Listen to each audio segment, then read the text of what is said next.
सो guys, Solo Leveling Ragnarok के chapter 54 आ चुका है और मैं वीडियो लेके हाजिर हूँ। आपको अगर सबसे पहले ऐसे ही वीडियोस डिटेल में देखने हैं तो मेरे इस चैनल को जरूर सब्सक्राइब कर लेना। तो चलिए आगे बढ़ते हैं। एपिसोड के शुरू में हमें दिखाया जाता है बो जिनचुल को उसके पास्ट लाइफ में। वो नरेट करता है, मैं हमेशा सोचता हूँ कि मुझे ही क्यों मेरा पास्ट लाइफ, मेरे मेमोरीज याद है जहाँ पे मैंने वक्त संग जिन्बू के साथ बिताया था। पर शायद उसे पता था कि उसे अपनी पोजीशन कभी न कभी किसी दिन छोड़ना होगा, शायद आगे आने वाली वार के लिए। और तभी प्रेजेंट में हम सबको आमने सामने देखते हैं। सुहो बहुत नर्वस और बहुत डरा हुआ था। वो कहता है, हंटर संग सुहो, क्या तुम अपने इनोसेंस प्रूव कर सकते हो? सुहो कुछ कहता पर उससे पहले ही तभी सोई जोंग सामने आता है और कहता है, चेयरमैन, मुझे नहीं लगता यहाँ पे कुछ प्रूव करने की या फिर बात करने की ये कोई सही जगह है। सुहो पहले भी भाग चुका है हमसे। हाँ मानता हूँ वो यहाँ आके लोगों को बचाया है, पर फिर भी। ये सुन के बो जिनचुल वो सोचता है, जैसा कि मैंने एक्सपेक्ट करा था, सबसे बड़ी बाधा वो हंटर सोई जोंग इन है। और अब सोई जोंग उसने यानी सुहो ने जो भी किए थे या फिर बोलूं उसके ऊपर जितने भी चार्जेस लगाए गए थे वो सब कुछ कहता है। जो सुन के यहाँ पे लिम त्यागो वो भी पागल हो जाता है और जोर से उसे अरेस्ट करने के लिए कहता है। और अब ये सब सुन के बो जिनचुल सोचता है, हाँ वो लोग जो कह रहे हैं वो सही है। सुहो ने जो करा है वो सही तो नहीं, पर चाहे कुछ भी हो जाए मुझे उसके साथ देना ही होगा। और इसी वजह से वो कहता है, हाँ मानता हूँ तुम लोगों ने जो कहा, पर हंटर संग सुहो सबसे पहले यहाँ पे आया। और ऐसा नहीं कि यहाँ पे उसने कुछ गड़बड़ करा है, बल्कि उसने लोगों की जान ही बचाई है। पर उसकी ये बात सुन के और वो सुहो का साइड ले रहा है, ये देख के सोई सोचता है, मैं बहुत दिनों से चेयरमैन बो जिनचुल को जानता हूँ, पर कभी उनको ऐसे रॉन्ग डिसीजन लेते हुए नहीं देखा। दूसरी तरफ यहाँ पे लिम त्यागो ऐसी हालत में है कि वो कभी भी उससे फाइट कर सकता है अगर उसे कहा जाए तो। पर तभी सुहो कहता है, सुनो सब, फाइट करने की कोई ज़रूरत नहीं।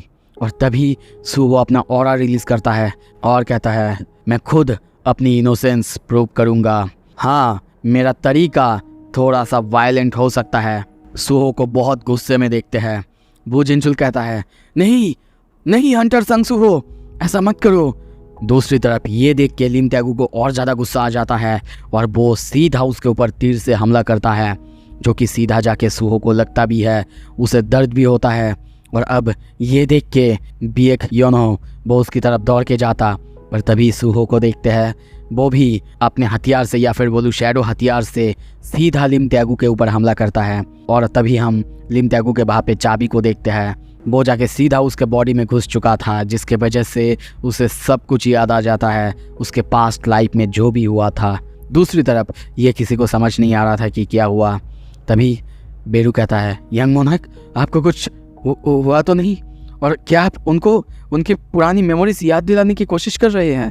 इस तरफ सुहो सोच रहा है, अगर जैसा मैंने सोचा है वैसा ही ये काम करा तो उनको पास्ट लाइफ, पास्ट दुनिया के बारे में सब कुछ याद आ जाएगा और फिर वो लोग मेरी बातें सुनेंगे। और अगर मुझे ये करना ही है।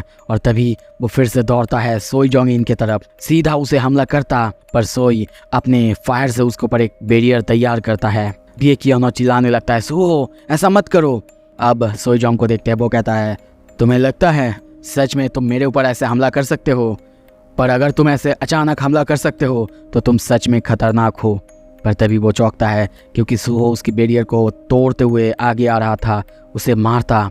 पर तभी उसके सामने बिएक मीहो और वो एपोस्टाइल आ जाता है। दोनों उस पर बहुत खतरनाक तरीके से किक मारते हैं, जिसकी वजह से सुहो की हालत बहुत ज़्यादा ख़राब होता है।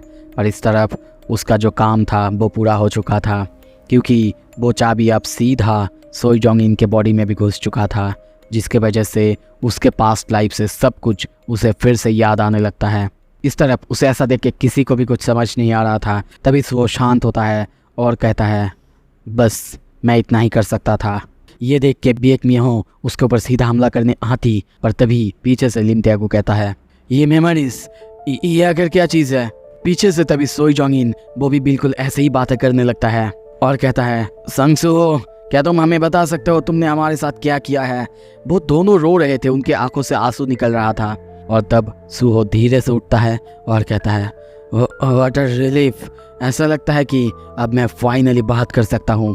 और अब फाइनली वो कहता है ये जो मेमोरीज़ है आप लोगों के भीतर, ये कोई मेमोरीज़ नहीं बल्कि ये आपकी पास्ट लाइफ है, जो उस दुनिया का जो दुनिया रीसेट हो चुका है। ये सुन के सब चौंकते हैं, कहते हैं क्या रीसेट? सुहो अब सब कुछ बताने लगता है। ये सुन के तभी सोईजोंग कहता है रीसेट, अब तुम मुझे ये मत बताना सब कुछ हंटर संग जिनबू से रिलेटेड है। ये सुन के सुहो कंफर्म हो चुका था कि उसके पापा की याद पिछले दुनिया के बारे में ये लोग अब जान चुके हैं, पर इस तरफ पाक डूजिन को कुछ भी समझ नहीं आ रहा था। सुहो कहने लगता है हाँ, पिछले दुनिया के बारे में मुझे कुछ भी नहीं पता जब मेरे पापा हंटर थे, पर इतना पता है वो बहुत कुछ अकेला झेल रहे हैं। जब मैं आप लोगों से बात कर रहा हूँ तब भी वो बहुत सारे दुश्मनों से आउटर स्पेस में और इस दुनिया को, इस यूनिवर्स को बचा रहे हैं, और इसी वजह से मैं भी इन्वेडर से यहाँ पे फाइट कर रहा हूँ जो कि आउटर स्पेस से यहाँ पे आ रहे हैं। उसके वर्ड्स सुन के किसी को पहले विश्वास तो नहीं हो रहा था, पर अब ना विश्वास करने का भी उनके पास कोई रास्ता नहीं था। और अब उनके सामने वू जिनचुल भी आता है जो इस सब को सही कहता है और कहता है ठीक है चलो सुहो की बात सुनते हैं, वो क्या कहना चाहता है। सुहो एक एक करके सब कुछ बता देता है, जो सब सुन के वहाँ पे सभी बहुत ज़्यादा हैरान होते हैं। यहाँ तक कि वो अपोस्टाइल इतारिम सब कुछ के बारे में बताता है। और अब ये सुन के लिम त्यागू कहता है तो लिम इंसियांग की मरने की वजह, पर उसकी बातों को काटते हुए वू जिनचुन कहता है तो अब तक तुमने अपने आप को रिवील क्यों नहीं किया? सुहो कहता है क्योंकि मैं अब तक कमज़ोर था, और अगर मैं अपने आप को रिवील करता तो मैं पापा के लिए एक वीकनेस बन जाता। और ये सुन के वो कहता है ओह, तो फिर तुम भी क्या अपने पापा की तरह लेवल अप कर सकते हो? सुहो हाँ कहता है। और ये सुनते ही सोई और लिम एक दूसरे को देखते हैं। सोईजोंग सीधा जाके संग सुहो की हाथ पकड़ता है और कहता है हंटर संग सुहो, क्या तुम्हें पता है तुम्हारी माँ भी हमारे यहाँ पे काम करा करती थी, एक हंटर थी। ये सुन के सुहो बहुत ज़्यादा एक्साइटेड होता है, उसकी माँ एक हंटर थी, ये जान के उसे और ज़्यादा खुशी महसूस होता है। पर दूसरी तरफ पाक डूजिन सबको ऐसे देख रहा था और सोच रहा था सुहो बहुत अच्छा मूव है, तुम जो कह रहे हो कि तुम अपने आप को ताकतवर बना सकते हो, पर तुमने मेरे सामने ये रिवील करा, क्या ये सच में एक अच्छा मूव था? पर क्या तुम सच में मेरी तरह ताकतवर बन सकते हो? और यहाँ पे सब अब एक साथ होते हैं। तभी बिएकियानो कहता है ठीक है, ये अच्छा हुआ कि सब कुछ मिसअंडरस्टैंडिंग क्लियर हो चुका है, और अब हम क्या करें? और तभी ये सुन के सुहो कहता है ये बहुत अच्छा है, पर अगर तुम लोग अच्छी तरह से कॉन्टेक्स्ट को नहीं जानोगे तो तुम लोगों को कुछ भी समझ नहीं आएगा। तो क्यों ना पास्ट की दुनिया की मैं हर किसी की मेमोरीज को अच्छी तरह से देखूं। ये सुनते ही पाक डूजिन या फिर बोलूं एपोस्टाइल पूरी तरह से चौंकता है, क्योंकि अगर उसकी मेमोरीज खुल गई तो फिर उसका सच वो रिवील हो जाएगा। तो अब आगे क्या होगा? क्या संग सुहो उसकी मेमोरीज को देख पाएगा? अगर वो आपको जानना है जल्दी से जल्दी सब्सक्राइब कर दीजिए। Thank you so much, stay tuned.